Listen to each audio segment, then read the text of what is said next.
Halo guys, welcome back to my video. Jadi, di vlog kali ini aku mau cerita tentang kegiatan mata kuliah public speaking di pertemuan. Nah, di pertemuan kali ini ada beberapa penampilan individu dan juga presentasi dari kelompok 3. Materi yang dibahas juga relate banget sama kehidupan sehari-hari. Jadi, seru buat disimak. Seperti biasa, sebelum memulai pembelajaran, kelas diawali dengan berdoa terlebih dahulu supaya kegiatan perkuliahan berjalan dengan lancar dan ilmu yang didapat bisa bermanfaat. Setelah itu, dosen langsung memulai kelas dan kegiatan public speaking pun dimulai. Oke guys, penampilan yang pertama yaitu dari Rani Wulandari yang menjelaskan tentang bullying atau perundungan. Jadi menurut Rani, Indonesia termasuk negara urutan ke-5 dengan kasus bullying yang cukup tinggi.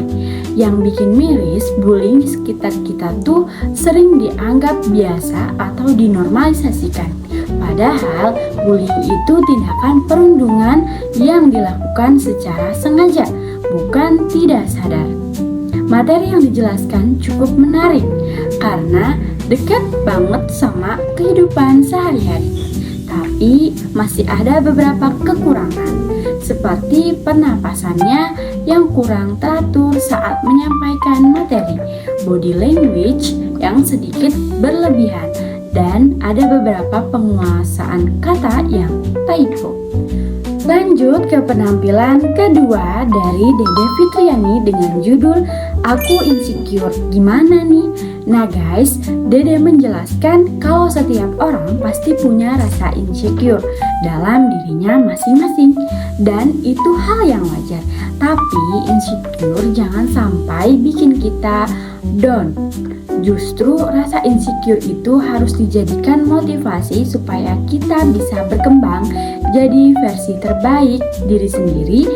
Dede juga menjelaskan kalau insecure adalah perasaan tidak aman dalam diri, dan penyebabnya ada 2 faktor, yaitu faktor internal dan juga faktor eksternal. Materinya relate banget sama kehidupan remaja sekarang. Untuk kekurangannya, Dede masih terlalu sering diam di satu tempat presentasi. Selain itu, di bagian awal presentasi, sebaiknya membaca basmalah cukup di dalam hati saja supaya lebih efektif. Selanjutnya ada rival yang membahas tentang FOMO atau Fear of Missing Out. Jadi, FOMO itu rasa takut tertinggi ketika melihat orang lain melakukan atau mencapai sesuatu. Biasanya muncul karena kita selalu ingin terhubung dan mengikuti aktivitas orang lain, terutama lewat media sosial. Selain itu, pencapaian orang lain juga bisa jadi faktor munculnya FOMO. Rival juga menjelaskan kalau FOMO itu punya dampak positif dan negatif, tergantung bagaimana kita menyikapinya. Tapi untuk penyampaian masih ada beberapa kekurangan, seperti terlihat kurang persiapan karena masih sering melihat PPT saat menjelaskan. Selain itu, kata "apa ya" terlalu sering diucapkan sehingga audiens jadi sedikit bingung. Ice breaking yang dilakukan juga terlalu lama, padahal waktu presentasi cuma sekitar 10 menit. Rival juga terlihat sedikit nervous karena sempat ngeblank di tengah presentasi dan terlalu sering diam di satu tempat. Nah guys, setelah penampilan individu dilanjutkan dengan presentasi kelompok 3. Anggotanya ada Ilham, ada Nida, ada Eliza, ada Aska, dan juga ada Naila, dan ada juga Ade Ika, dan yang terakhir ada Haliza.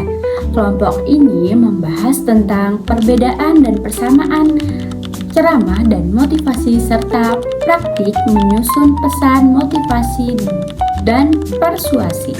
Jadi kelompok 3 menjelaskan kalau ceramah dan motivasi itu punya perasaan, yaitu sama-sama bertujuan memberikan pengaruh positif kepada pendengar lewat komunikasi lisan. Selain itu, keduanya juga membutuhkan kemampuan public speaking yang baik supaya pesan yang disampaikan bisa diterima dengan jelas oleh audiens. Sedangkan perbedaannya, ceramah biasanya lebih berisi penyampaian ilmu, nasihat, atau pesan keagamaan yang sifatnya formal dan informatif. Kalau motivasi itu lebih fokus untuk membangun semangat, memberikan dorongan, dan mempengaruhi emosi seseorang supaya lebih percaya diri dan berkembang. Kelompok 3 juga menjelaskan cara menyusun pesan motivasi dan persuasi.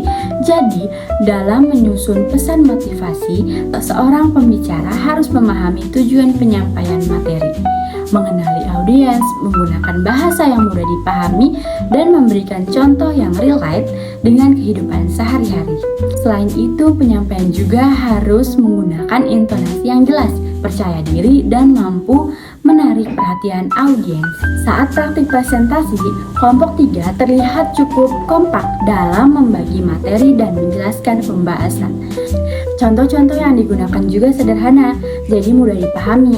Dari presentasi ini, aku jadi makin paham kalau kemampuan berbicara di depan umum itu penting banget, baik dalam ceramah maupun motivasi, karena cara penyampaian pesan bisa mempengaruhi pemahaman audiens.